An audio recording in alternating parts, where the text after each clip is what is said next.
স্বাগত। আজ ২৬শে এপ্রিল রোববার বিকেলে আছি জাহিদ হোসেন এডিটর স্পিকে। প্রথমে যাব আজকে সিটি কর্পোরেশনের নির্বাচনের খবর। সিটি কর্পোরেশন নির্বাচনে কারচুপি হলে ভোট কেন্দ্রেই প্রতিরোধ করার আহ্বান জানিয়েছে বিএনপি চেয়ারপারসন বেগম খালেদা জিয়া। ভোটের দিন বিচারিক ক্ষমতা দিয়ে সেনাবাহিনীর মোতায়েনের দাবি জানিয়েছেন তিনি। দুপুরে রাজধানীতে এক সংবাদ সম্মেলনে একথা বলেন খালেদা জিয়া। এক প্রশ্নের জবাবে তিনি জানান ২০ দলের দেশ জুড়ে অবরোধ এখন আর তেমন সক্রিয় নেই। চলমান রাজনৈতিক পরিস্থিতি ও ৩ সিটি কর্পোরেশন নির্বাচনকে সামনে রেখে গুলশানে বিএনপি চেয়ারপারসনের কার্যালয়ে জরুরি সংবাদ সম্মেলন ডাকেন বেগম খালেদা জিয়া। নির্বাচন কমিশনকে সরকারের আজ্ঞাবহ মন্তব্য করে সুষ্ঠু নির্বাচন ও সাধারণ নগরবাসীর নিরাপত্তার স্বার্থে আবারও ঢাকা চট্টগ্রামে সেনাবাহিনী মোতায়েনের দাবি জানান তিনি। সুষ্ঠু শান্তিপূর্ণ নির্বাচন এবং জনগণের নিরাপত্তার স্বার্থে ঢাকা ও চট্টগ্রামের নির্বাচনী এলাকায় পূর্ণ ক্ষমতাসহ সেনাবাহিনী নিয়োগ করা হোক। সুষ্ঠু নির্বাচন হলে তার ফলাফল মেনে নেওয়ার জন্য আমি সকলের প্রতি আহ্বান জানাচ্ছি। আর সন্ত্রাস ও কারচুপি হলে প্রতিবাদ প্রতিরোধ গড়ে তুলতে হবে প্রতিটি কেন্দ্র ও এলাকাতে। ক্ষমতাসীন দল জনগণের সম্পদ লুট করে এখন সিটি কর্পোরেশন নির্বাচনে ভোট কেনার জন্য তা খরচ করছে বলে অভিযোগ করেন বিএনপি চেয়ারপারসন। ওদের কাছ থেকে টাকা নিলেও ভোট বিক্রি করবেন না, টাকা নেবেন কিন্তু বিবেক অনুযায়ী ভোট দেবেন। একই সঙ্গে প্রধানমন্ত্রীর কাছে নির্দলীয় সরকারের অধীনে জাতীয় সংসদ নির্বাচনের দাবিও জানান তিনি। ৩টি সিটি কর্পোরেশন নির্বাচন সুষ্ঠুভাবে প্রতিদিন, এতে আপনার ক্ষমতা যাচ্ছে না। গণতন্ত্র সংলাপের পথে আসুন, আমরা আপনাকে সহি সালামতে নিরাপদে নামতে সাহায্য করব। এক প্রশ্নের জবাবে খালেদা জিয়া জানান অবরোধ কর্মসূচি প্রত্যাহারের ব্যাপারে ২০ দলের সাথে বৈঠক করতে হবে। ২০ দলগতভাবে আমরা এখনো বসতে পারিনি, এই নির্বাচনী এবং ধরপাকড়ের জন্য ইত্যাদির জন্য আমরা বসতে পারিনি। সেজন্যই এই কর্মসূচি সম্পর্কে এখনো সিদ্ধান্ত দেওয়া হয়নি এবং এই কর্মসূচি মোটামুটিভাবে আপনারা জানেন যে এখন অত সক্রিয় নয়। Ilias Hossain, Independent News, Dhaka.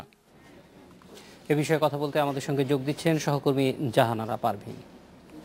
পারভীন, প্রথমেই জানতে চাইব যে অবরোধ সম্পর্কে খালেদা জিয়া যে কথাটা বলেছেন যে অবরোধ আসলে এখন চলছে কি চলছে না, সক্রিয় নেই শব্দটি ঠিক আছে, কিন্তু এইটির অর্থ কি অবরোধ এখনো যে ঘোষণাটি ছিল জানুয়ারির ৫ তারিখে সেটি কি এখনো অব্যাহত আছে?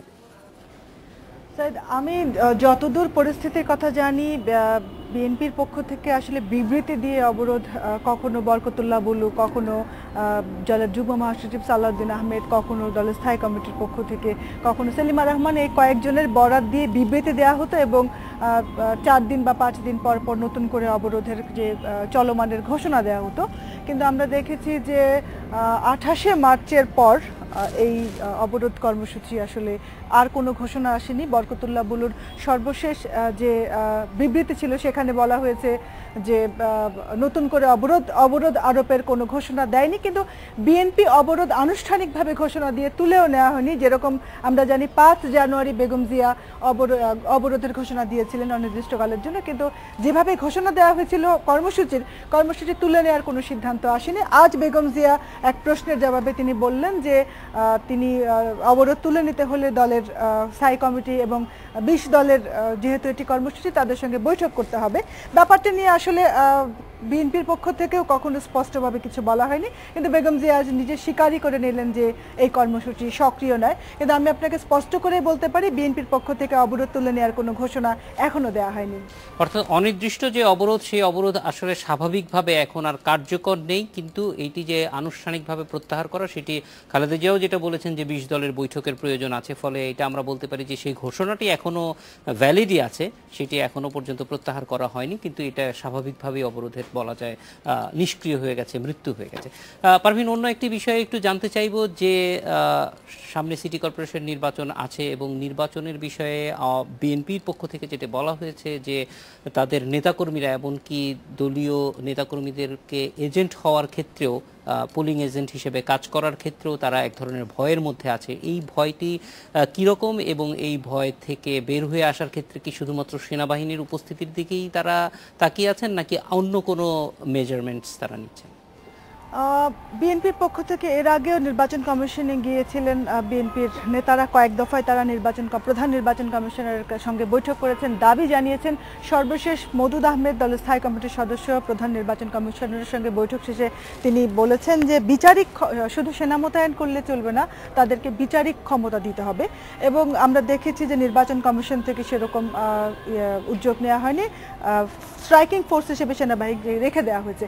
বেগম জিয়া আজ আসলে নানা শঙ্কার কথা তিনি জানিয়েছেন। তিনি আশঙ্কা করেছেন নির্বাচন সুষ্ঠু হবে না, বিশেষ করে নির্বাচন কমিশনের উপর তার আস্থা নেই। তিনি আজ্ঞাবহ বলেছেন নির্বাচন কমিশনকে। সরকারি দলের সরকারের যে প্রশাসন, সেই প্রশাসনের প্রতিও তিনি আশঙ্কা করেছেন তারা পক্ষপাতিত্ব করবে।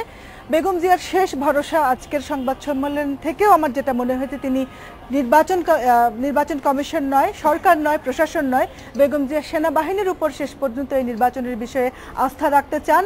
তিনি বলেছেন, আবারও আজকে দাবি করেছেন যে বিচারিক ক্ষমতা সহ যেন সেনাবাহিনীকে ভোটের দিন মাঠে নামানো হয়, যেন তারা ক্যান্টনমেন্টে না থাকে।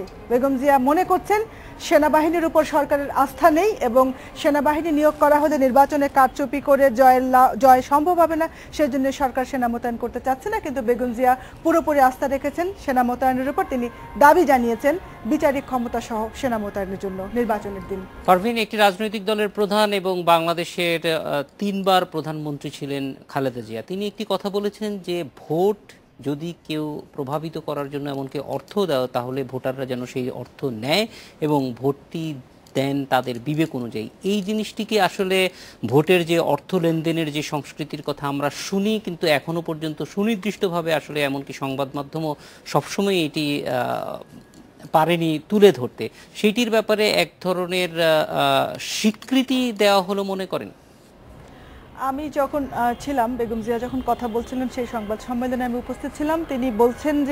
তিনি যেটা বলেছেন যে সরকার টাকা দিয়ে ভোট কেনার চেষ্টা করতে পারে। তিনি জনগণের প্রতি আহ্বান জানিয়েছেন যে তারা যেন তাদের বিবেক বিক্রি করে না দেয়। তিনি বলেছেন যে সরকার যদি বা সরকার দলের কর্মী সমর্থকরা যদি টাকা দিয়ে ভোট কেনার চেষ্টা করে, সে জনগণ যেন মনে করে এই টাকা তাদের টাকা, তাদের ট্যাক্সের টাকা। তিনি বলেছেন টাকা নেওয়া যাবে কিন্তু বিবেক বিক্রি করা যাবে না, ভোটটি যেন তারা তাদের পছন্দের প্রার্থীকে দেন। আসলে আমি নিজে একটু বিস্মিত হয়েছি। বিষয়টা বুমেরাংও হতে পারে যে আসলে ধরেন সত্যিকারের টাকা তার দলের সমর্থিত প্রার্থী দিল, ফলে এইরকম একটি প্রশ্ন এবং এইরকম একটি পাল্টা যুক্তিও তো আসবে। আমরা যার কারণে আমার নিজের কাছেও খুব বিস্মিত হয়েছে। এই ধরনের আলোচনা আসলে কর্মী লেভেলে অনেক ক্ষেত্রেই হয়, কিন্তু শীর্ষ পর্যায়ের নেতৃত্বের কাছ থেকে এরকম একটি বক্তব্য আসলে এর কেমন প্রভাব পড়বে আমি খুব আশ্চর্যই হয়ে যাই যে এটির আসলে আফটারমাথ কি হবে। যখন বেগম জিয়া বলেছেন যে টাকা নেবেন কিন্তু আপনারা ভোট দেবেন আপনাদের বিবেক অনুযায়ী, তখন আসলে আমি অন্যদের প্রতিক্রিয়ার কথা জানি না, একজন সংবাদকর্মী হিসেবে আমি নিজেও কিছুটা বিস্মিত হয়েছি। কারণ আনুষ্ঠানিকভাবে এরকম একটি দেশবাসীর উদ্দেশ্যে যে সংবাদ সম্মেলন এবং একটি দলের সর্বোচ্চ নেত্রী শীর্ষ পর্যায় থেকে যখন বলা হয় টাকা নেয়ার কথা এবং ভোটটা যেন তাদের পছন্দ, আসলে এই ব্যাপারটি আসলে বেগম জিয়ার উপরই ছেড়ে দেওয়া ভালো। কিন্তু একজন সংবাদকর্মী হিসেবে আমার কাছে এটি একটু বৈপরীত্যের মতো ঠেকেছে যে তার দলের কর্মীরাও যদি করেন সেক্ষেত্রেও আসলে আমাদের আসলে জনগণ সেদিন কি সিদ্ধান্ত নেন বা মানুষ ব্যাপারটা কিভাবে নিয়েছে তার উপরই আসলে ছেড়ে দেওয়া ভালো। জাহানা পারভীন, আপনাকে অনেক ধন্যবাদ আমাদের সঙ্গে যোগ দেওয়ার জন্য। এডিটর স্পিকে ছোট বিরতি, ফিরছি 40 সেকেন্ড পর।